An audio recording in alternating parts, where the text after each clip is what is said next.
Salut, vous allez bien? Oui, bienvenue à 180. Je m'appelle David, je suis pasteur de l'Église. Si vous êtes sur place, bienvenue. Si vous êtes en ligne aussi, si vous êtes en train d'écouter la Coupe du Monde, puis vous allez écouter en rediffusion, bien, bienvenue aussi. On est content de passer cette matinée avec vous. Vous savez que ce matin, officiellement, c'est notre dernier dimanche régulier de l'année 2022. Oui, est-ce que vous êtes content de ça? Non, il y en a d'autres qui nous attendent en 2023, inquiétez-vous pas. Mais c'est notre dernier dimanche régulier. En fait, je dis régulier, mais on a une matinée spéciale où vous pouvez voir à côté de moi le baptême. On a une personne qu'on va baptiser tantôt. J'ai hâte de vous la présenter. Yes! Et vous savez que les baptêmes, c'est toujours une occasion de célébration. Et Jésus avait raconté une histoire avec une parabole en parlant de plusieurs brebis qu'un berger avait. Il y en avait une qui a été perdue, puis que quand elle a été retrouvée, c'est parti au ciel. Les anges, ils chantent parce que la brebis a été retrouvée. Donc, c'est ça, là, en fond, l'esprit, je peux dire, ou l'ambiance qu'il y a à travers les baptêmes, bien, c'est l'occasion de justement pouvoir célébrer puis se souvenir comment est-ce que Dieu transforme les vies encore aujourd'hui. Si vous avez été invité, ou peut-être que vous avez été invité à comme écouter, hey, écoute ce discours-là, puis tu vas voir un baptême, etc. Puis là, tu te poses la question, OK, c'est quoi ça, cette affaire-là? C'est quoi l'Église 180? C'est quoi ça, un pasteur? C'est qu'est-ce qu'ils font quand ils baptisent? Pourquoi c'est une aussi grosse patente que ça? Pourquoi c'est pas juste comme des gouttelettes? Je vais vous expliquer tantôt le baptême, mais je peux comprendre vos questions. Je peux comprendre que vous vous demandiez à savoir, ben c'est quoi cette affaire-là, que peut-être que vous avez un enfant qui a commencé à nous suivre, qui vient à 180, il vous a parlé de ça, puis là, vous vous posez la question comme, dans quoi est-ce qu'il s'est embarqué? Est-ce que c'est une secte, cette affaire-là, dirigée par un gourou qui veut prendre leur argent pour maîtriser le monde? Est-ce que c'est ça? Non, c'est pas ça, rassurez-vous. C'est pas, on est une église qui croit, bien, une église chrétienne, on croit en Jésus, on croit que Dieu transforme les vies encore aujourd'hui. On croit à la Bible. On croit que, oui, on croit à Marie. On croit qu'elle n'est pas restée vierge toute sa vie. Je vais vous justement lire un texte tantôt qui parle de ça. L'objectif, pas tant de parler de Marie, mais de parler de Jésus. Et on est une église qui croit ces éléments-là principaux qu'on est habitué, reliés au christianisme. Mais on est une église aussi avec un héritage ou d'un héritage protestant ou évangélique, où justement on croit que chaque personne a la liberté devant Dieu de dire « je veux suivre » ou pas suivre. On baptise personne de force. Les gens qu'on baptise, c'est des gens qui disent « moi, je crois en Jésus et je veux le suivre ». Et c'est pour ça qu'on existe. On existe en tant qu'Église pour faire connaître la foi en Jésus puis qu'on puisse s'aider à croire. On est là pour vous aider à croire. Si vous avez cette curiosité, cet intérêt à l'égard de Jésus, on veut vous accompagner. Est-ce que on surveille, si vous avez cette question, est-ce qu'il faut que si mon enfant ou si mon ami, il est obligé de donner son argent? La réalité, c'est que oui, on vit avec des dépenses aussi, puis oui, on a besoin d'argent, mais on collecte personne de force, on ne vous exige pas de donner un pourcentage. Chaque personne qui contribue à l'Église, pas juste sur un plan financier, mais même en servant ou en s'impliquant d'une quelconque façon, le fait volontairement, de façon bénévole, d'une façon qui lui est propre parce que c'est une occasion d'adorer Dieu, c'est une occasion de dire, Dieu, ce que tu fais dans ma vie, je veux que d'autres puissent le découvrir aussi. Et c'est pour ça que je veux contribuer. Tu m'as tellement donné, Dieu, que moi, je veux manifester aussi cette générosité. Et pour répondre à la question de pasteur, si vous me demandez c'est quoi, je suis un peu comme l'alter ego. J'aime pas trop autant dire ça, mais comme du curé de l'Église catholique. Mais la réalité, dans l'Église évangélique ou protestante, chaque personne qui a placé sa foi en Jésus est un prêtre. Ça veut dire quoi? Ça veut dire qu'on est directement en communion avec Dieu, parce qu'il y a un seul intermédiaire. Ce n'est pas le pasteur, ce n'est pas le curé, c'est Jésus. C'est Jésus qui est celui qui est notre intermédiaire. Et quand on a cette occasion d'être réconcilié avec Dieu, on peut offrir à Dieu des sacrifices, par exemple, de louange. Tantôt, on va chanter. On va, quand on baptise une personne, la personne décide de donner sa vie pour dire « Jésus, c'est toi, je veux suivre ». Mais c'est ça, les sacrifices qu'on offre. On ne fait plus de sacrifices d'animaux. Vous ne verrez pas ça ce matin, là, ça serait un peu freak, de toute façon, comme pour Noël. Mais on fait ça dans les autres dimanches, par exemple. Non, c'est pas vrai. On ne fait pas de sacrifices d'animaux, mais on offre nos vies en sacrifice vivant. Mais Dieu, c'est toi, je veux suivre. Et puis, je chante. Et puis, même, on va avoir tantôt la communion, la table du Seigneur, qui nous rappelle le sacrifice ultime qui a été fait pour nous réconcilier avec Dieu, qui est celui de Jésus. Et quand on prend la communion, bien, on se rappelle le corps que Jésus a donné, qu'il a porté, le sang, la vie qu'il a donné. Et là, on est en train de dire, mais Dieu, c'est toi que je veux suivre et tu es le seul sacrifice qui me permet de pouvoir être en contact avec toi. Donc, c'est les grandes lignes de ce que c'est l'Église 180, une Église qui est plus que... Je dis plus que, je ne devrais même pas le dire comme ça. On n'est pas une Église qui fait la promotion de la religion. Parce qu'on croit que la façon qu'on pourrait imaginer la religion, peut-être au sens un peu péjoratif, ça serait le besoin de performer des œuvres, performer des choses qu'on considère bonnes pour en venir à plaire à Dieu. Et ça, on ne croit pas que c'est possible. On croit que même que ça nous perd, que ça nous distrait de ce que Jésus, lui, a performé pour que nous, on puisse plaire ensuite à Dieu. Parce que Jésus nous donne sa vie. Donc, on est une Église c'est une communauté. L'Église, c'est une communauté de gens qui partagent la foi en Jésus-Christ, qui ont fait cette décision de dire « Je me repens de mes péchés pour obtenir le pardon de Dieu, puis maintenant, c'est lui que je veux suivre, et maintenant, je veux vivre ma foi d'une façon vivante. » sans l'imposer aux autres, mais que je veux vivre avec ce que Dieu me donne et transforme ma vie, mais je veux que ça soit cohérent. Fait qu'on n'est pas des croyants non pratiquants. On encourage chaque personne qui dit croire de vivre en fonction de ce qu'il est en train de croire. Et on veut, une église de croyants, nécessairement, on croit qu'elle va s'impliquer en son sein. On veut grandir ensemble. Si vous êtes croyant, vous faites partie de l'Église 180, on n'est pas une Église uniquement tournée pour gagner les gens qui sont loin de Dieu. On existe aussi pour qu'ensemble, on puisse croître puis qu'on puisse grandir parce qu'on est une famille et on prend soin les uns des autres. C'est ça que de faire des disciples. Et Jésus, il disait, de s'impliquer dans la formation de disciples, dans ma propre croissance, dans celle des autres aussi. On n'a pas à juger la vie des autres, mais de s'accompagner. Et Jésus, il disait aussi une autre chose, j'ai d'autres brebis que je dois aller rejoindre. Et celles-là aussi, il faut que j'aille leur parler. Ces autres brebis que Jésus dit, c'est des gens qui sont loin de lui, qui n'ont pas encore découvert la foi en Jésus-Christ et que Jésus veut les attirer, veut leur parler, veut pouvoir nous utiliser, nous l'Église, qui est maintenant le corps de Christ. Ça ne sera pas dans le bout de pain tantôt, le corps de Christ. C'est les croyants, c'est ceux qui partagent la foi, mais qu'on puisse vivre notre foi comme ce que Jésus le vivait dans les évangiles, que maintenant, sa vie se manifeste à travers son Église. Amen? Amen. OK, good. Je suis content que vous soyez là. C'est bon. Fait qu'on est une église, on veut faire la différence, on veut s'impliquer. Je vais vous en parler un peu plus dans le début janvier. On va revenir avec des implications qu'on va avoir dans la communauté, que ce soit par exemple dans la semaine de la prévention du suicide, au courant de l'été, de différentes façons. On veut, nous aussi, être généreux envers notre communauté dans la ville de Québec. On veut être présent. On a commencé une série, il y a quelques temps, qu'on a appelée « Lueur dans un monde imparfait ». On vit dans un monde qu'il y en a plein d'imperfections, il y a plein de difficultés. Et le monde n'est pas uniquement non plus qu'imparfait. Il y a des éléments de lueur, il y a des joies, il y a des choses qui sont agréables, mais la réalité, malgré tout, est quand même que il y a plusieurs aspects qui sont imparfaits, qui sont difficiles, puis on voit beaucoup de, je vais le dire comme ça, de destruction. Quand je parle de destruction, c'est pas juste sur un plan physique, un cataclysme, par exemple, d'une tempête de neige. C'est pas tant ça, mais quand je parle de destruction, c'est des vies qui peut-être ont été brisés de différentes façons. Peut-être à cause de certains arrière-plans, peut-être à cause de certains abus, peut-être à cause de certaines trahisons. Peu importe qu'est-ce que ça serait, que ce soit la maladie ou que ce soit quelque chose de cœur, nos vies, ils ont des éléments qui ont besoin d'être reconstruits.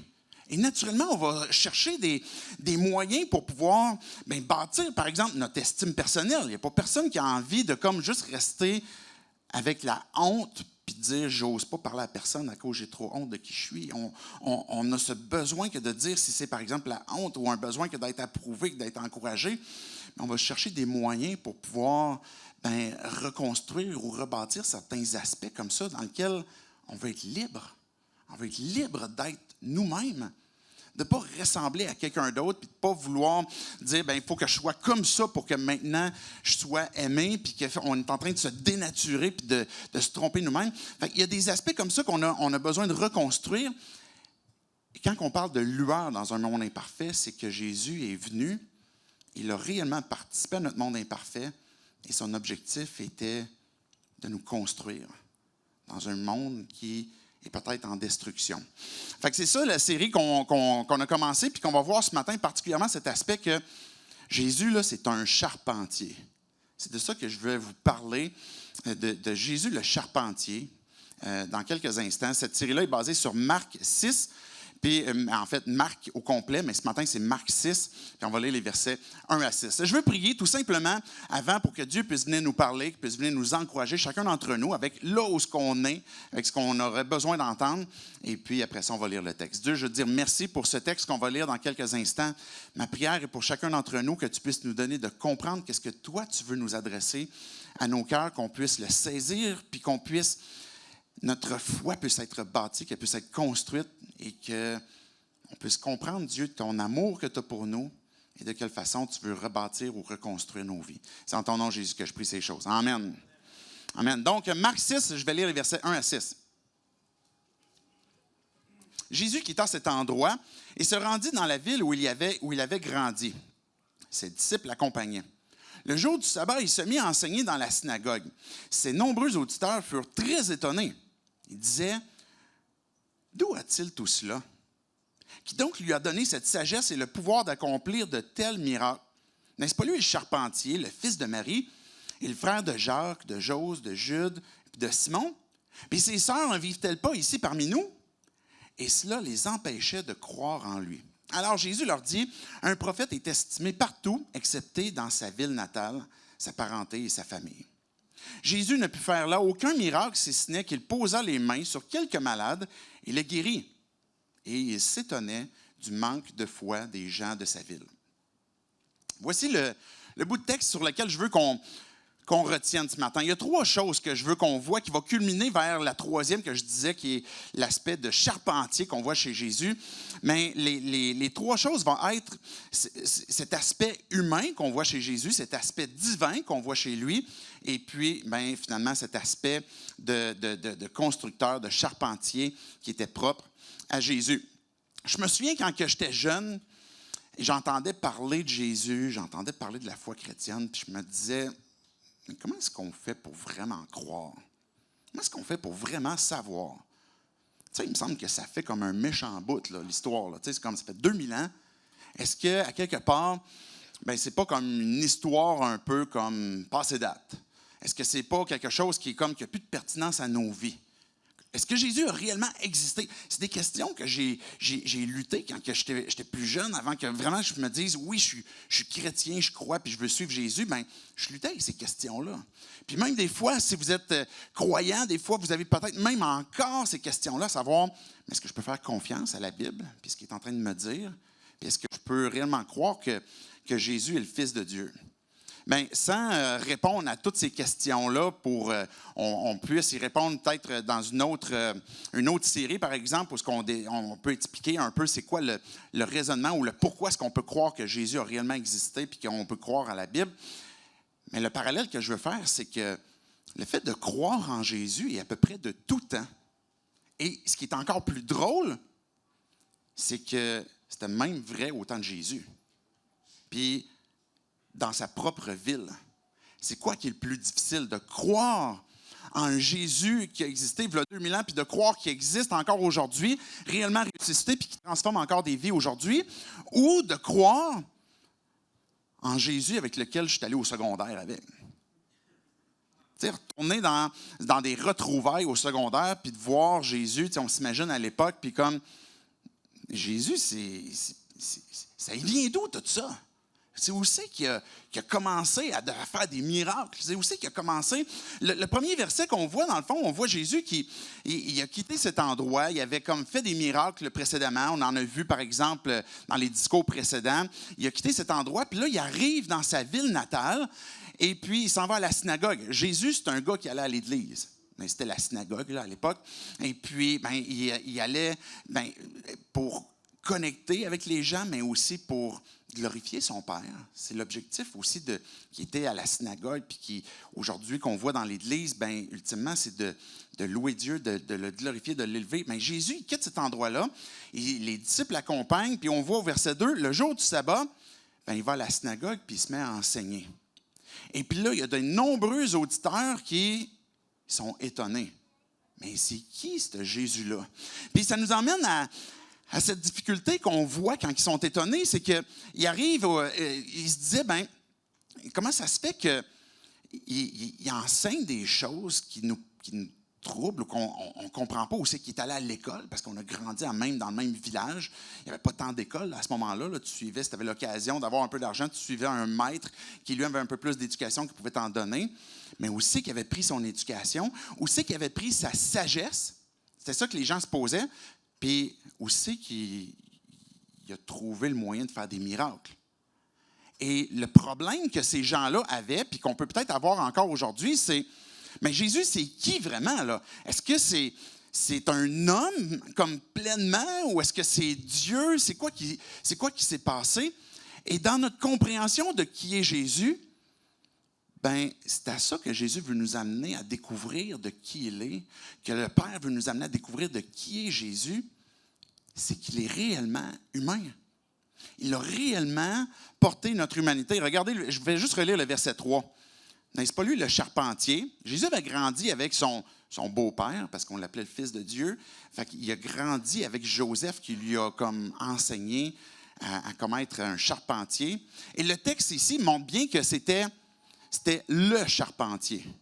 C'était celui qui était connu, c'était comme Joseph et fils, je ne sais pas, comme les charpentiers dans leur village. Et puis, ces gens-là, ils se disaient, c'est un charpentier, ça a l'air d'être un gars ordinaire. Le fils de Marie, on connaît Marie, sa mère est là, elle s'assoit tout le temps là, on sait c'est qui. Puis ils vont dire, ses frères sont là, on connaît sa famille. Et il va parler de ses frères, de Jacques, de Jose, de Jude, de Simon, puis des sœurs aussi qui sont là. Il a de l'air beaucoup trop normal.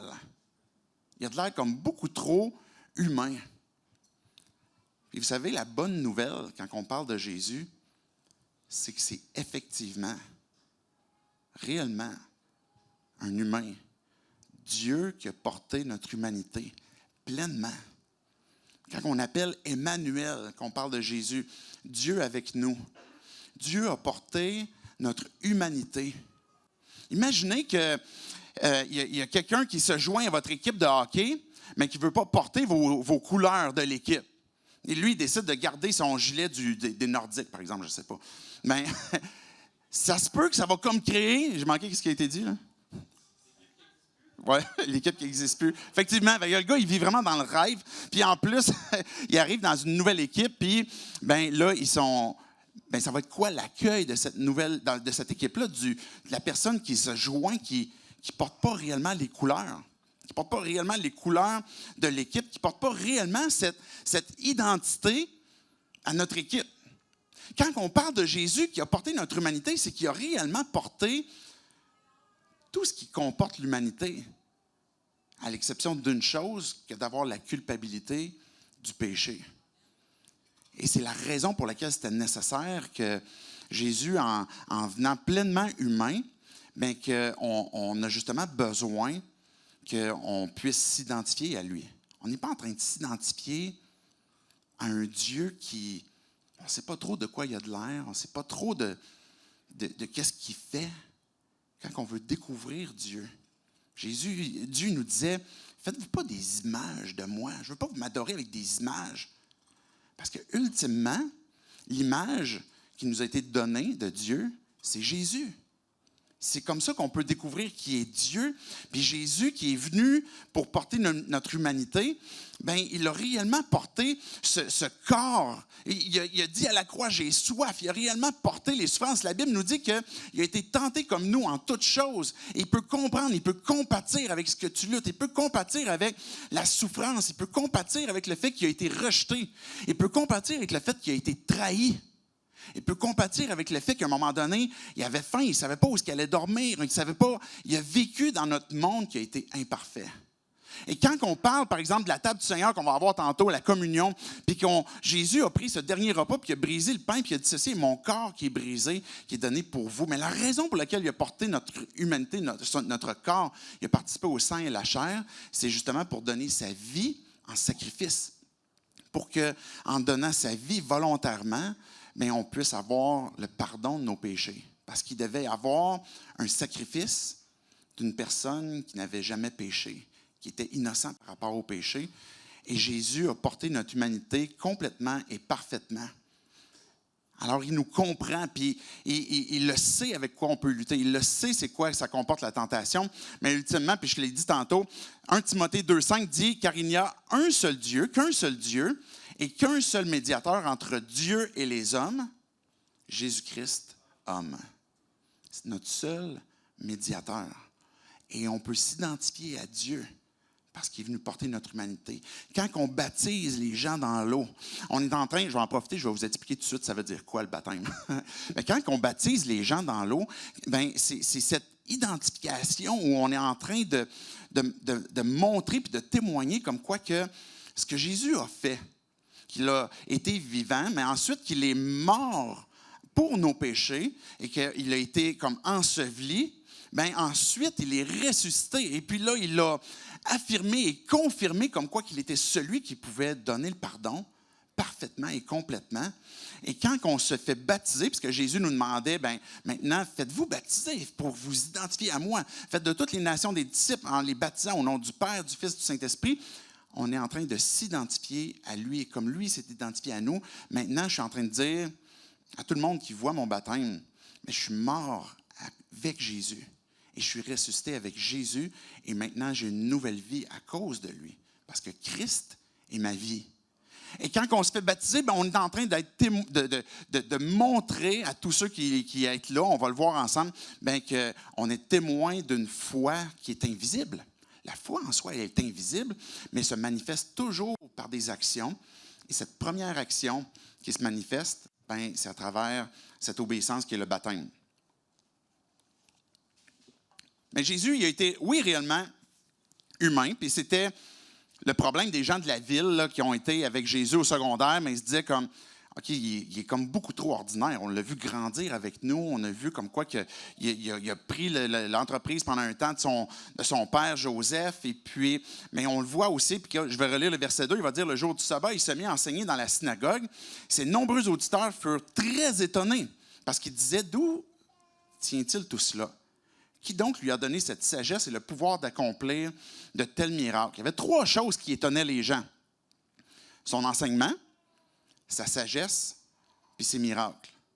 Quand les gens entendaient parler Jésus, ils se disaient, quand on l'écoute, là, c'est pas comme les autres qui nous enseignent. Il y a quelque chose de puissant.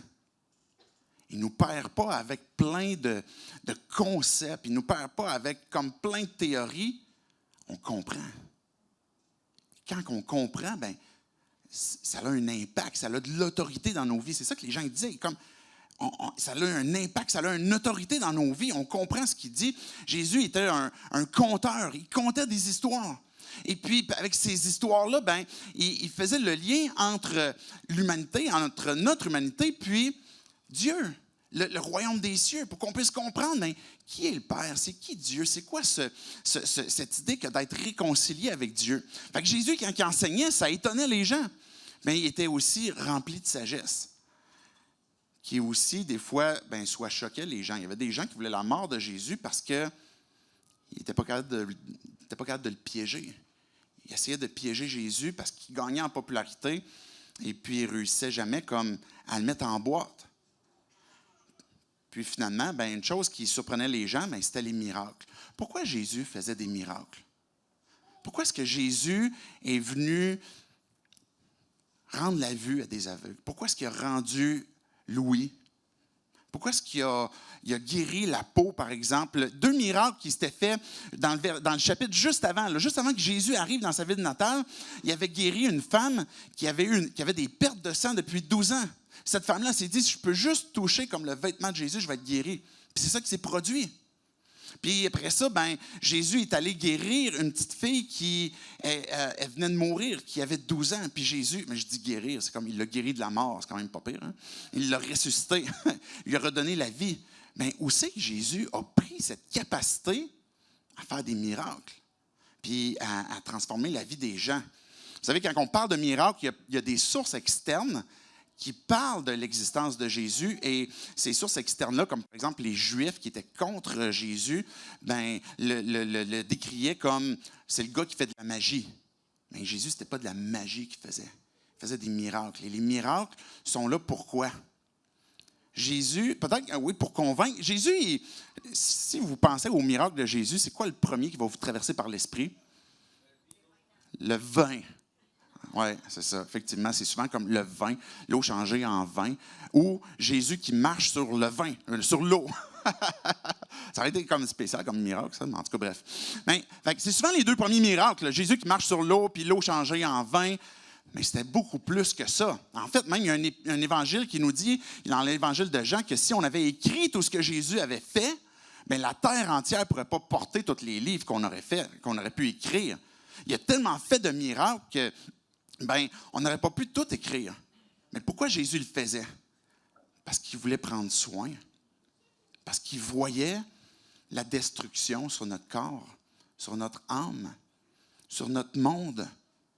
D'avoir une personne qui était paralysée, d'avoir une personne qui avait perdu sa vue, qui avait perdu son ouïe, qui avait perdu la santé sur sa peau, par exemple, d'avoir une personne qui avait perdu son enfant, perdu la vie.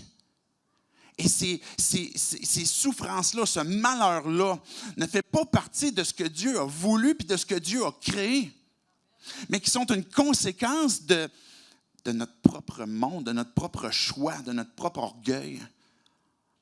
On est capable, malheureusement, de générer du mal, de générer de la destruction. C'est ce que la Bible appelle le péché. Que ce soit l'envie, que ce soit l'orgueil, que ce soit de la jalousie.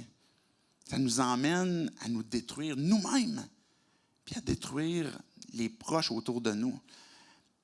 Et que ce soit les maladies physiques qui sont aussi des conséquences, soit directes ou indirectes, du mal qu'il y a sur notre monde, bien, Jésus est venu pour apporter la guérison. Mais ultimement, comme Jésus il contait des paraboles, puis ça a déjà été mentionné dans un discours précédent, les paraboles étaient là pour nous prendre des exemples terrestres pour illustrer des choses spirituelles. Mais les miracles sont des leçons d'objets du monde terrestre pour illustrer quelque chose de spirituel. Que, oui, je peux avoir besoin d'une guérison physique, mais ultimement, Dieu il sait que mon âme, mon cœur a besoin aussi de guérison. Puis des fois, je ne suis pas toujours conscient de ça. Et la raison pour laquelle Jésus a fait des miracles, bien, c'était pour transformer nos vies, mais aussi pour nous amener à voir à travers les miracles les signes de qui il est. Jésus n'a pas juste dit, oui, je suis un homme ordinaire, j'ai grandi comme le fils du charpentier, voici mes frères, mes sœurs, etc. Puis que là, il a réussi comme à trouver comme des enseignements qui font que ça impressionne un peu les gens. Puis il ne s'est pas contenté de juste dire, mais il a réellement fait des miracles qui transforment la vie. Et les signes que Jésus faisait, comme on pourrait voir par exemple dans l'évangile de Jean, mais quand Jésus est multiplié du pain, bien, il est en train de dire, c'est moi le pain qui descend du ciel, puis je suis venu pour que vous puissiez comme être rassasiés. Il va dire par exemple, il va guérir un aveugle, puis il va dire, mais je suis la lumière du monde. Il n'est pas juste venu pour apporter comme la vue aux aveugles, mais il est venu aussi pour ouvrir notre cœur, ouvrir notre âme, ouvrir notre perception, notre compréhension de qui est Dieu puis de qui nous sommes. Et Jésus est réellement Dieu, à 100%. Fait que si on fait des pourcentages, puis on dit, OK, on est trinitaire, on croit comme au Père, au Fils, au Saint-Esprit, chacune de ces personnes de Dieu ne sont pas à 33% divines et 33 périodiques, mais c'est réellement à 100%, chacune de ces personnes sont Dieu. Et Jésus, qui est 100% Dieu, est aussi 100% humain. Dieu avec nous. On ne peut pas avoir de meilleure personne pour s'identifier à nous, pour porter notre humanité et puis être Dieu. On ne peut pas avoir de meilleur sauveur, on ne peut pas avoir de meilleur Seigneur. Et ça nous emmène au verset 5 et 6. Jésus ne put faire là aucun miracle, si ce n'est qu'il posa les mains sur quelques malades et les guérit. Et il s'étonnait du manque de foi des gens de sa ville. Le désir de Jésus, c'était aussi de faire des miracles, même dans sa ville. Mais qu'est-ce que Jésus n'a pas pu faire? Qu'est-ce que Dieu ne peut pas faire? Mais ça dit qu'il n'a pas pu faire là beaucoup de miracles. Pourquoi? À cause de la foi des gens. Est-ce que je suis prêt à croire qui est Jésus? Oui, 100% homme, 100% Dieu, mais celui qui m'a été donné pour que je puisse être réconcilié avec Dieu. Ces gens-là qui étaient dans la ville natale, ils disaient, c'est le charpentier, c'est celui qu'on a toujours connu. Puis il y avait comme un blocage sur le fait que je ne peux pas croire. Puis même, en fait, les frères de Jésus, pas André, mais Jacques, qui est devenu plus tard un pasteur dans l'église à Jérusalem, une grosse église, mais où il y a eu les premiers chrétiens, la première église chrétienne vraiment, c'était Jacques, le frère de Jésus, et pourtant même Jacques n'a pas cru en la divinité de Jésus, de son propre frère, jusqu'à après la résurrection. Maintenant, Dieu nous invite à la même décision, à savoir, est-ce que je suis prêt à croire? Est-ce que le peu que je crois maintenant, je suis prêt à placer sur Jésus? Est-ce que le peu de ce que j'ai avec mes 2 cents, je suis prêt à le miser sur qui est Jésus? Puis de voir qu'il peut peut-être transformer encore ma vie aujourd'hui. Jésus, ce qu'il a voulu faire, c'est, oui, rebâtir avec des guérisons. Oui, apporter la vie dans notre âme, ouvrir notre cœur, mais aussi venir bâtir notre foi. Que même quand on est croyant, on a encore besoin que Jésus puisse venir nous révéler qui il est, révéler qui est son Père, pour qu'au fur et à mesure qu'on marche, qu'on avance dans la vie, peu importe des circonstances, qu'on peut dire, j'ai confiance que Jésus est là. J'ai confiance que je suis pas laissé à moi-même. J'ai confiance que même si j'ai l'impression que dans ma vie, qu'il y a des imperfections, que Jésus est encore au contrôle et que je peux lui faire confiance et que je peux encore le suivre. Quand on se met à douter puis qu'on se met à donner foi à nos doutes, on s'éloigne, on se refroidit. On donne de moins en moins accès à nos vies, à la personne de Dieu pour qu'il puisse intervenir. Puis son objectif, Dieu, Jésus, c'est de venir reconstruire nos vies. Oui, nous donner la vie éternelle, qu'on puisse découvrir pleinement la vie en lui, mais qu'avec la foi, on peut continuer de découvrir pleinement la liberté en lui. Et cette foi que peut-être que toi, tu entends parler, tu dis, moi, je ne suis pas chrétien, je ne me suis pas encore identifié à ça. Peut-être que tu t'identifies comme dans un parcours, ce que tu veux croire, mais tu n'es pas sûr. Mais ça fait partie de la job aussi de Jésus, qui veut t'aider à croire, puis t'aider à cheminer dans ce que tu peux découvrir de lui. Je vais inviter les musiciens à s'avancer. Ça va être une occasion aussi pour répondre par la foi, par la louange. Vous savez ce que je trouvais intéressant? Quand j'étudiais le mot, par exemple, de ce que c'était le mot charpentier. Parce qu'on a souvent entendu ce mot-là comme, justement, Jésus, un charpentier, il devait construire des maisons. Mais en fait, c'est beaucoup plus que ça. Le mot, on aurait pu le traduire de différentes façons, comme par exemple, un constructeur. Quelqu'un qui, ça dit dans les descriptions que c'est même quelqu'un, par exemple, qui pouvait construire un bateau. Il pouvait construire, oui, une maison. Mais qui, non seulement pouvait comme construire des choses, mais c'était quelqu'un aussi qui pouvait comme faire des poèmes. C'était un charpentier. Il écrivait des poèmes. il écrivait le mot original, quand on a traduit par Charpentier, on aurait pu le traduire aussi par un compositeur.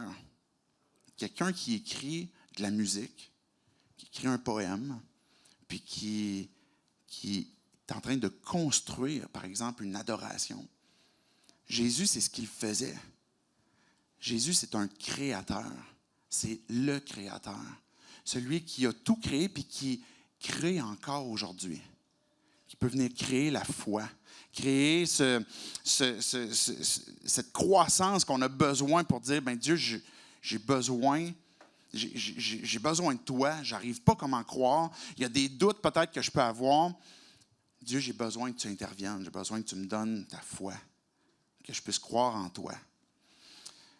Je vais terminer par la prière, on va avoir un temps où on va pouvoir chanter, qu'on va pouvoir, par la foi, déclarer des choses à Dieu, pour dire, ben Dieu, voici ce que je crois. Puis ça peut être pendant ce temps-là aussi, un temps de méditation où ce que tu peux parler à Dieu, demander à Dieu qu'il puisse peut-être venir ranimer, puisse venir rebâtir ta vie, rebâtir peut-être certains aspects que tu ne lui as pas encore abandonnés ou que tu as besoin de lui. Fait que ça peut être un temps de méditation. Puis après une couple de chants, on va revenir pour le baptême. Dieu, on veut te dire merci encore pour ce texte. Merci de nous parler encore aujourd'hui. Jésus, peut-être plusieurs d'entre nous, on doute encore que peut-être tu as déjà existé, que tu as performé des miracles, mais que tu existes encore aujourd'hui, que tu es encore vivant aujourd'hui. Ma prière, Dieu, pour chacun d'entre nous, qu'on soit croyant déjà, qu'on soit peut-être dans une démarche qu'on veut te connaître, mais je te prie que tu puisses venir te révéler à chacun d'entre nous. Nous donner, Dieu, de pouvoir te voir, t'entendre, que notre foi puisse être construite. Jésus, tu es celui qui est le charpentier, celui qui peut rebâtir les vies, restaurer nos vies. Pour nous, Dieu, qui avons déjà placé notre foi en toi, on veut renoncer à nos moyens humains qu'on utilise pour chercher à se restaurer, pour se construire, à nos idoles, Dieu, chercher l'approbation des autres, des performances. Mais Dieu, donne-nous de pouvoir comprendre que tu es celui qui nous accueille complètement, parfaitement, qui restaure, qui rebâtit nos vies. Viens rebâtir notre foi, Dieu, notre ferveur.